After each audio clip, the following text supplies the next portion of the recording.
کسی ملک میں ایک بوڑھا بادشاہ تھا جس کے 3 بیٹے تھے۔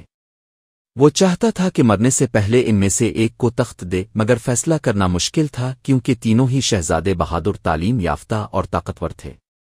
ایک دن بادشاہ نے ان تینوں کو بلایا اور کہا، 3 دن بعد تم تینوں کو ایک آزمائش سے گزرنا ہوگا، اور جو سب سے بہتر نکلے گا وہی اگلا بادشاہ بنے گا۔ 3 دن بعد بادشاہ نے ہر شہزادے کو محل کے باہر بھیجا اور صرف اتنا کہا، جو شخص سچے دل سے دوسروں کی خدمت کرے گا وہی میرا جانشین ہوگا۔ پہلا شہزادہ بازار گیا، وہاں ایک امیر سوداگر کو سلام کیا اور خوب باتیں کی تاکہ وہ حمایت حاصل کرے۔ دوسرا شہزادہ سپاہیوں کو دیکھتا رہا اور طاقت کا مظاہرہ کرتا رہا۔ تیسرا شہزادہ ایک گاؤں میں گیا، وہاں ایک بیمار بڑھیا کو دوا دی، ایک بھوک سے نڈھال بچے کو کھانا دیا اور ایک رو رہے کسان کو تسلی دی۔ جب تینوں واپس آئے بادشاہ نے ان سے پوچھا، تم نے کیا سیکھا؟